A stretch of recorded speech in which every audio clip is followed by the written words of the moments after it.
Marcus Grant adjusted his belt as he stood at his usual post near the VIP section of the mall. It was one of those days where everything felt slightly off.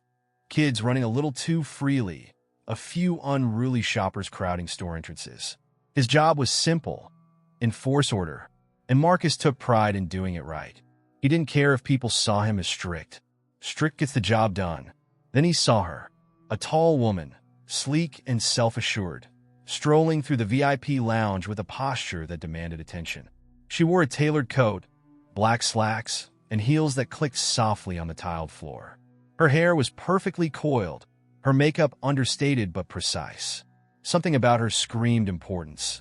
Yet something else told Marcus otherwise. Marcus narrowed his eyes. I've been doing this long enough to spot trouble from a mile away. The woman glanced around, surveying the space like she was sizing it up. The way she took everything in, the seating area, the chandeliers, the staff, set off an alarm in Marcus's mind. VIPs didn't want her like that. They made themselves comfortable or went straight to the lounge bar.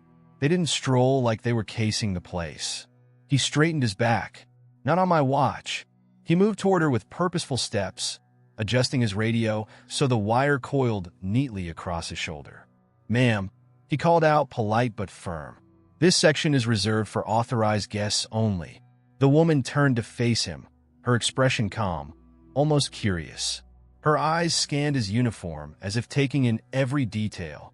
The badge, the nameplate, the way his hand hovered a little too close to his holstered radio. Yes, I know, she said softly, with a hint of amusement in her tone. Marcus didn't like that. He'd seen that attitude before. People who thought they were above the rules. He gave her a once-over, searching for any sign of a wristband or pass. I'll need to see some credentials, he said, folding his arms across his chest. The woman's smile didn't falter. I'm just taking a look around. I won't be long. Marcus felt the heat rise in his chest. This one's gonna play hard to get. He hated when people pulled this kind of stunt, acting polite while clearly ignoring the rules. I'm afraid that's not how this works, Marcus replied, his voice sharp now. Either you show me your credentials, or I'll have to ask you to leave this area. For a moment, the woman didn't respond. She just stood there, eyes locked on Marcus, as if she were deciding how much effort he was worth. Ma'am, he pressed, his patience thinning. We could do this the easy way, or I think I'll leave, she cut in, her voice still cool and composed. Marcus stepped aside, gesturing toward the exit. Good choice. She gave him a small, polite nod and turned to leave, her heels tapping steadily against the floor. Marcus followed her a step behind, not satisfied until he saw her pass the glass doors that separated the VIP section from the rest of the mall. Just as she crossed the threshold, she turned her head slightly, her gaze brushing over Marcus with an unreadable expression. You did your job well, she said softly, but something in her tone stung more than it soothed. Marcus puffed out his chest. Just doing what I'm paid to do. The woman gave a knowing smile, the kind that hinted she had the upper hand. And then, without another word, she was gone, blending into the crowd of shoppers like she'd never been there. Marcus stood there for a moment, watching her disappear among the throngs of customers. He could feel the stares from passers-by, the curious glances, the awkward shifts. A few people whispered among themselves, their expressions caught somewhere between discomfort and judgment. Did you really need to go that far? One man muttered as he walked by, shaking his head. Marcus bristled but kept his mouth shut. He wasn't about to justify himself to strangers. They don't understand. If I let one person slide, the whole place falls apart. Still, something about the way the woman had looked at him gnawed at his nerves. She hadn't been scared, embarrassed, or even angry. If anything, she'd seemed amused. Marcus hated that. It felt like she had been in control the entire time, even as he escorted her out. Like she knew exactly what was going to happen, and she let it play out anyway. The next morning, Marcus reported to work as usual, still riding the high of having handled the situation. He clocked in, straightened his uniform, and made his way toward his station when his radio crackled. Marcus, we need you in the conference room. Now, came the voice of his supervisor, Thomas. Marcus frowned. An emergency meeting? This early? He adjusted his earpiece and made his way to the back offices. When he arrived at the glass-walled conference room, his steps slowed. Seated at the head of the table, in a tailored blazer that looked even sharper under the bright overhead lights, was the same woman from the day before. Marcus's stomach dropped. Thomas stood beside her, his expression unreadable, but Marcus could tell from the way the other managers sat stiffly around the table that this wasn't going to be a routine meeting. "Come in, Marcus," Thomas said, gesturing toward an empty chair. Marcus sat down slowly, his mind racing. What the hell is going on? Thomas cleared his throat. "Marcus, meet Lauren Mitchell. She's the new owner of the mall." The words hit Marcus like a slap to the face. He blinked, trying to process what he had just heard.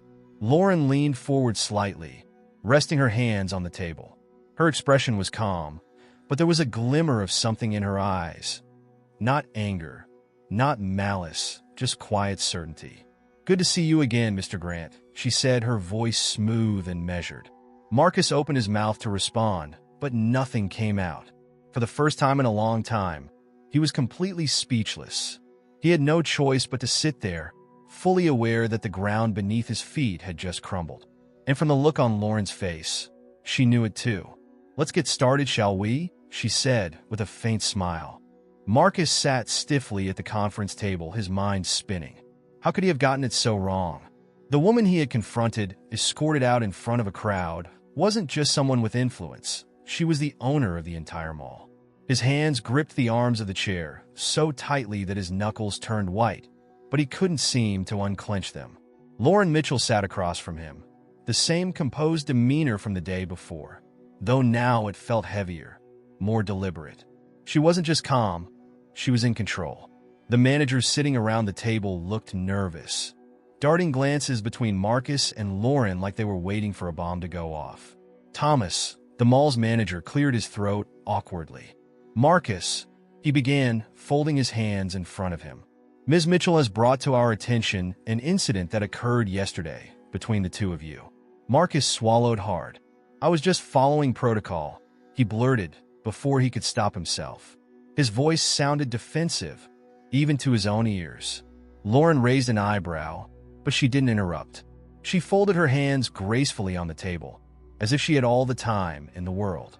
Thomas continued, "Ms. Mitchell feels—" "I don't feel anything, Thomas," Lauren cut in smoothly, her voice steady. "I'm here to address what happened, not to discuss feelings." Marcus winced internally at her words. There was no wiggle room, no chance to plead that it had all been a misunderstanding. She wasn't here to express hurt feelings. She was here to call him out. Lauren turned her gaze to Marcus, and the room seemed to get smaller. "Mr. Grant," she began, her tone professional but sharp, "when you approached me yesterday, what did you see?" Marcus shifted uncomfortably. "I saw someone in the VIP area without credentials," he muttered. "Right?" Lauren nodded slightly, as if to say, "Of course you did. And what made you decide I didn't belong there?" Marcus opened his mouth, but nothing came out. What was he supposed to say? He couldn't tell her the truth, that something about the way she carried herself had made him uneasy, that deep down he had assumed she was out of place. "I was just doing my job," he said finally, forcing the words out. Lauren tilted her head, her gaze unwavering. "Were you?"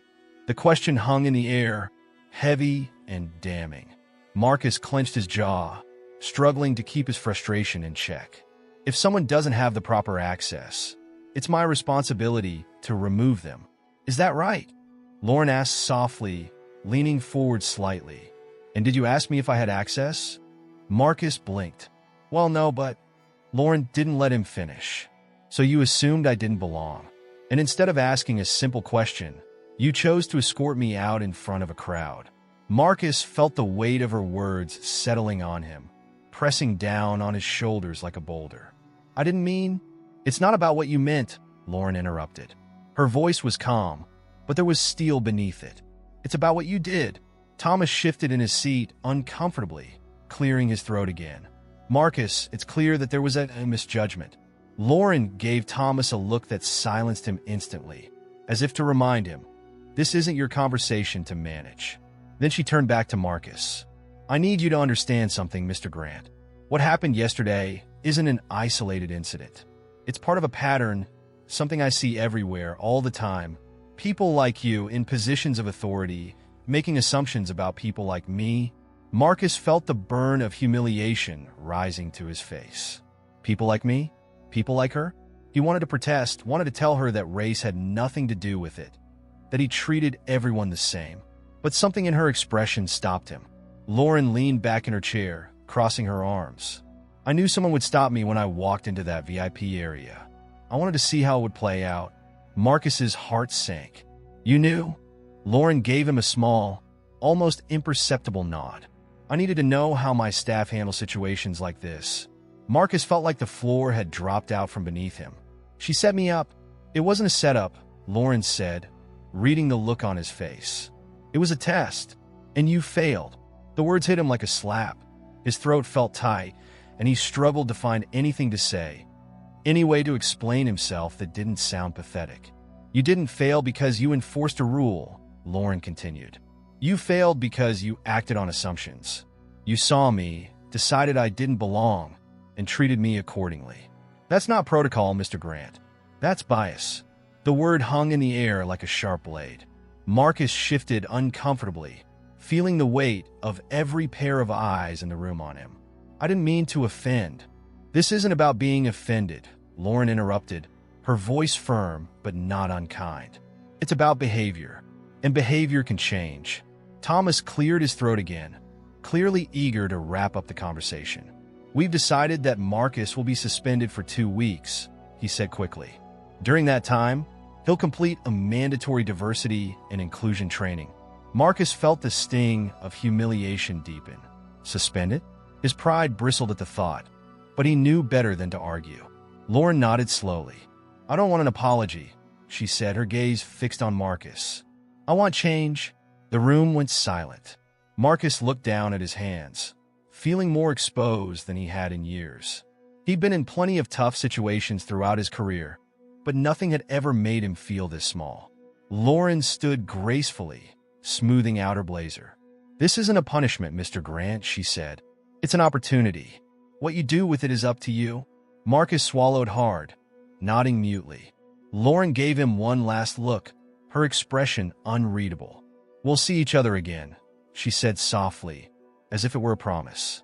And with that, she turned and walked out of the room, her heels clicking softly on the floor, leaving Marcus to sit in the wreckage of his pride. The meeting ended, and the managers dispersed. Thomas gave Marcus a tight-lipped look, but said nothing. There was nothing left to say. Marcus sat there for a long moment, alone in the empty conference room, feeling the full weight of his failure settle over him. What am I supposed to do now? For the first time in a long while, Marcus didn't have an answer. The days of Marcus's suspension stretched longer than he'd expected, each one forcing him to confront uncomfortable thoughts. He had taken the diversity training online, clicking through modules about unconscious bias, microaggressions, and systemic discrimination. It wasn't that the concepts were hard to grasp. The hard part was realizing how many of them applied to him. At first, Marcus resisted. This isn't me. I was just doing my job. But the more he thought back to that moment with Lauren, the more he realized he hadn't just enforced the rules. He'd judged her. And worse, he hadn't even noticed. On his first day back, Marcus felt the familiar tension return as he put on his uniform. The badge felt heavier on his chest. His wife, Carla, gave him a once-over at the kitchen table, sensing something was different. You okay? She asked, sipping her coffee. Yeah, Marcus muttered, tightening his belt. But he wasn't. Carla leaned back in her chair. I heard about what happened with the owner. Marcus stiffened. What did you hear? Carla shrugged, her expression neutral, but not unsympathetic. People are talking, saying you got suspended for profiling. Marcus grimaced at the word. It wasn't like that, he said defensively. But as the words left his mouth, he knew they weren't entirely true. Carla didn't argue. She just looked at him for a moment, then said softly, maybe you should think about what it was. That one sentence hung in Marcus's mind the entire ride to work. When he returned to the mall, Marcus found the air charged with tension. His coworkers treated him differently. Some avoided eye contact, while others offered tight, uncomfortable smiles. It was clear everyone knew what had happened. Thomas, the manager, pulled him aside as soon as he clocked in. "Glad you're back," Thomas said, though his tone was forced. "I need you to ease into things. No drama, no incidents." Marcus gave a stiff nod. "Got it?" Thomas lowered his voice. "And Lauren's here today. Just keep your head down, okay?" Marcus swallowed. Of course she's here. He knew their paths would cross again eventually, but he wasn't ready for it to be today. A couple of hours into his shift, Marcus spotted Lauren. She was walking near the same VIP area where everything had gone down, accompanied by Thomas. She wore a sharp blazer over a sleek jumpsuit, her movements as deliberate and calm as ever.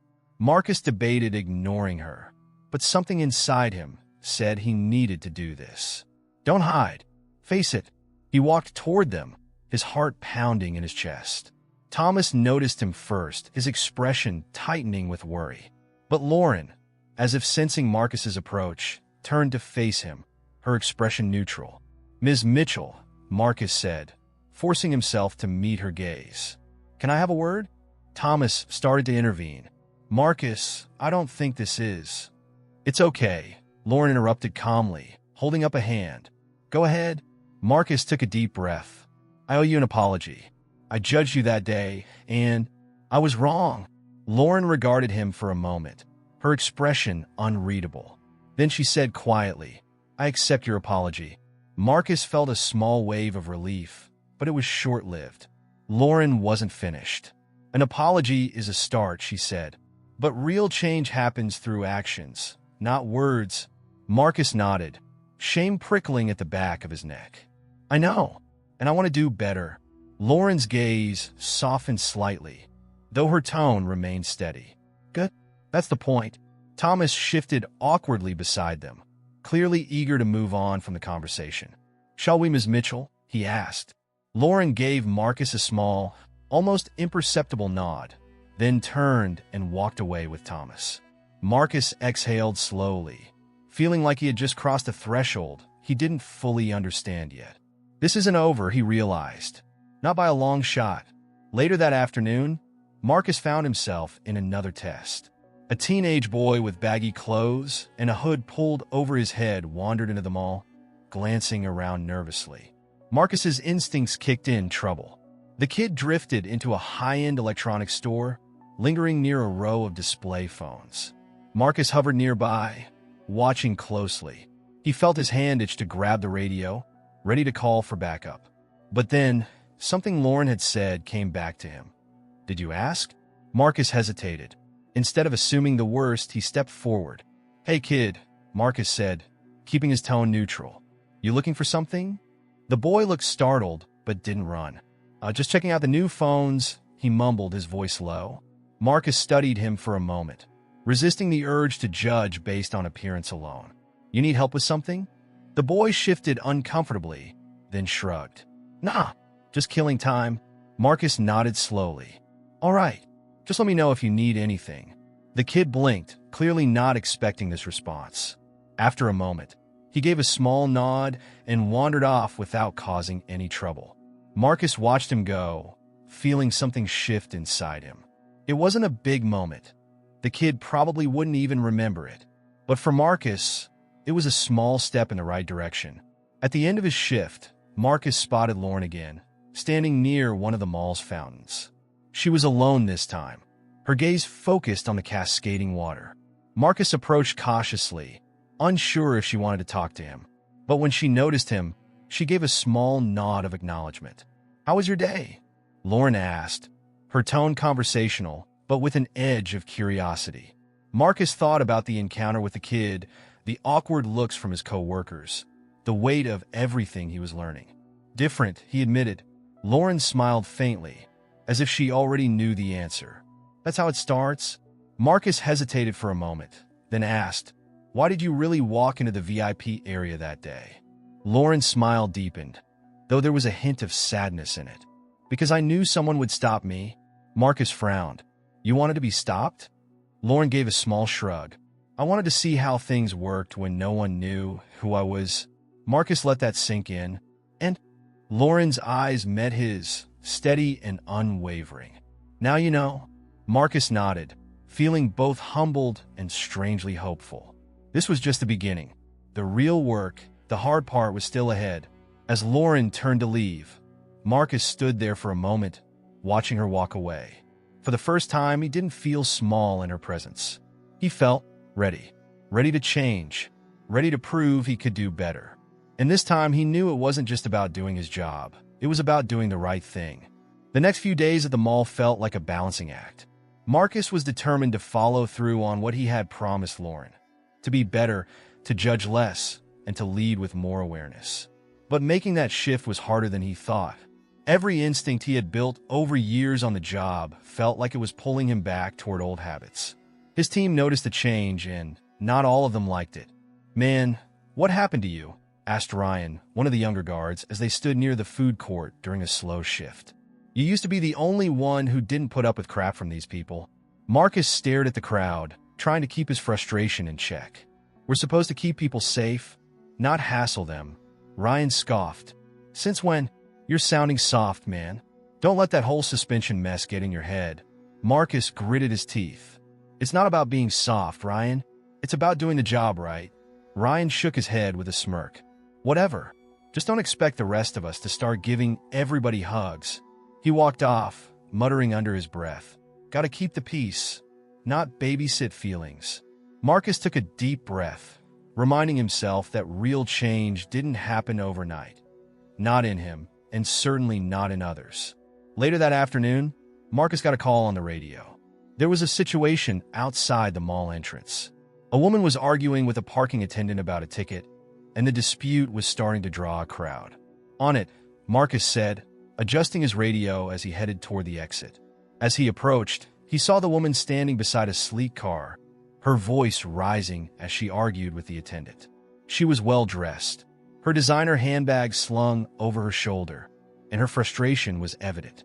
"This is ridiculous," she snapped. "I was in the loading zone for 5 minutes." The parking attendant looked flustered, holding a clipboard like it was a shield. "Ma'am, the policy is clear. The loading zone is for drop-offs only." Before Marcus could think twice, his old instincts kicked in. He stepped forward, ready to intervene. "Ma'am, I need you to calm down." The woman whirled on him, eyes flashing. "Don't tell me to calm down." Marcus took a step back, suddenly aware of how easily he'd slipped into his usual routine, approaching people as if they were problems to be solved, not individuals with their own frustrations. He caught himself before he escalated things further. "Look," Marcus said, softening his tone. "I get it. Parking rules can be a pain. How about we figure this out together? No need to let it ruin your day."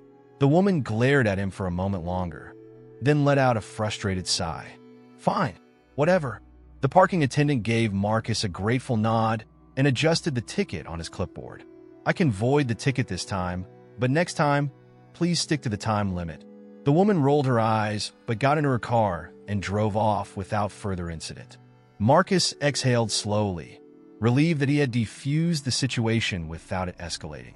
"It's not about winning," he reminded himself. "It's about making things better." The next challenge came from his own team. During the evening shift, Marcus caught 2 guards whispering near the security desk, clearly talking about him. When he approached, they fell silent. "What's the problem?"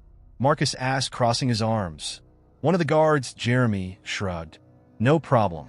Just wondering when you're going to go back to being the old Marcus. You know, the guy we could count on to kick people out without asking questions." Marcus stared at him, realizing that his reputation had been built on the very behavior he was now trying to change. "That guy wasn't doing the job right," Marcus said firmly. Jeremy raised an eyebrow. "Says who? You gonna let every jerk who walks in here break the rules just to make yourself feel better?" "No," Marcus replied evenly. "But I'm not gonna treat people like criminals just because they don't look like they belong, either." Jeremy snorted. "Yeah, well, good luck with that. Hope you're ready for more time off, because it's only a matter of time before you screw up again." Marcus felt the weight of Jeremy's words, but he refused to let them pull him back. "I'm ready," he said quietly. Jeremy gave him a skeptical look before walking off, leaving Marcus alone at the security desk.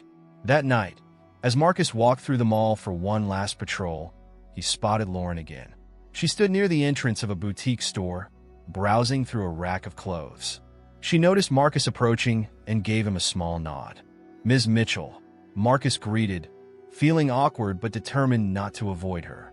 "Mr. Grant," Lauren replied, her tone neutral. "How's your first week back?" Marcus hesitated. "It's been a little rough." Lauren smiled faintly. "Change usually is."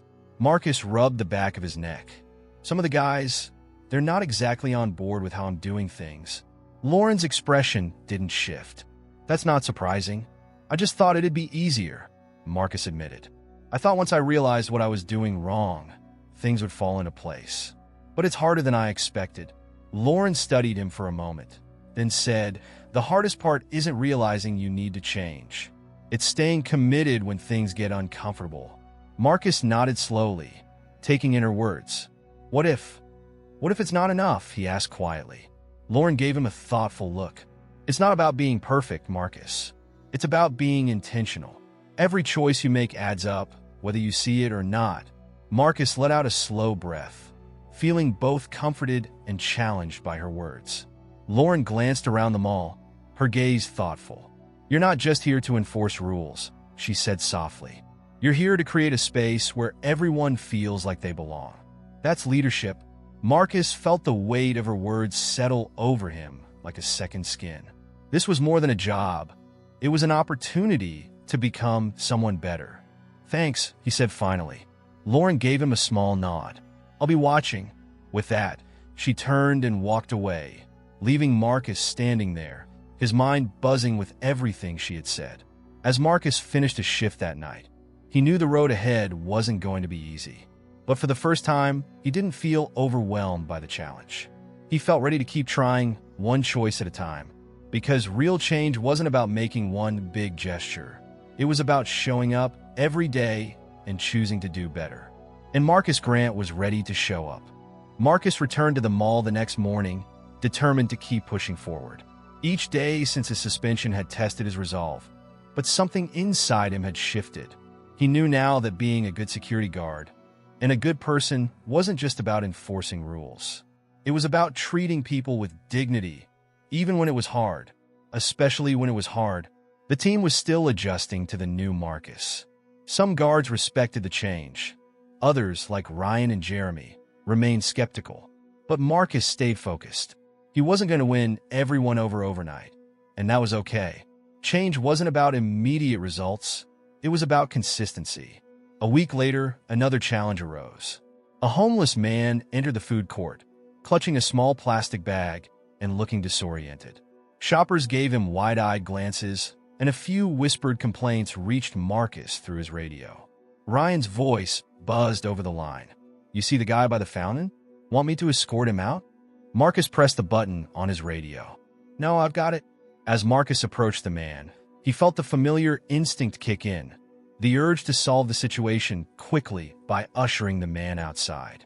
But he forced himself to slow down, just like he'd practiced. The man looked up as Marcus approached, his eyes glassy with exhaustion. "I'm not causing trouble," the man muttered, as if he'd been through this routine too many times. Marcus nodded. "I believe you." He gestured toward an empty bench nearby. "Why don't you sit for a minute?" The man blinked in surprise, but shuffled over to the bench. Marcus knelt beside him, keeping his voice low and calm. "You hungry? Thirsty?" The man hesitated, then gave a small nod. "I could use some water." "Wait here," Marcus said, standing up. He went to a nearby food stall, bought a bottle of water, and brought it back. "Here you go." The man took the bottle gratefully, his hands trembling slightly. "Thank you," he whispered. Marcus smiled, relieved that he had handled things differently this time. "Take your time, all right?" As he walked away, Marcus noticed a few shoppers watching from a distance, their expressions a mix of surprise and approval. Even Ryan, who had been standing at the edge of the food court, gave a small nod of acknowledgement. It wasn't a big victory, but it was a step, and steps were what mattered.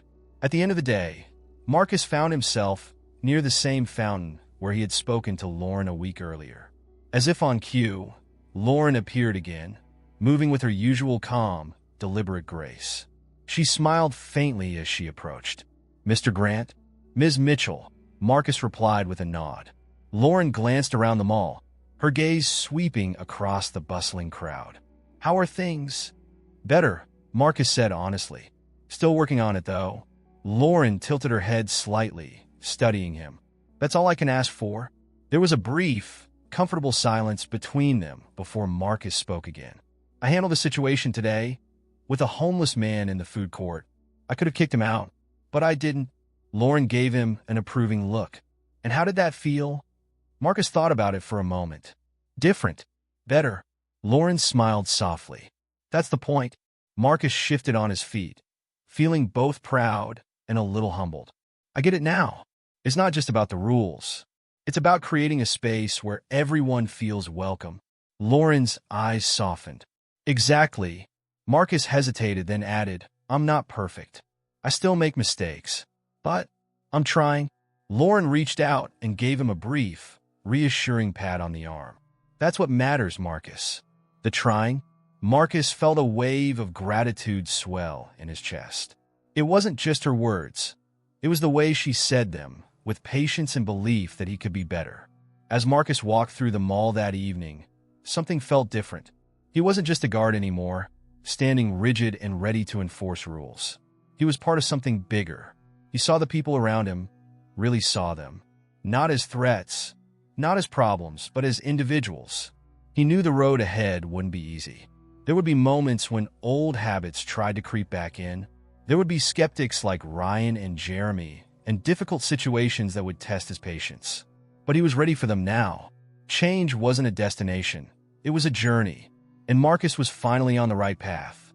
Later that evening, as the mall began to quiet down, Marcus passed by Lauren one last time. She was standing near the entrance, her arms folded as she observed the flow of people with a satisfied expression.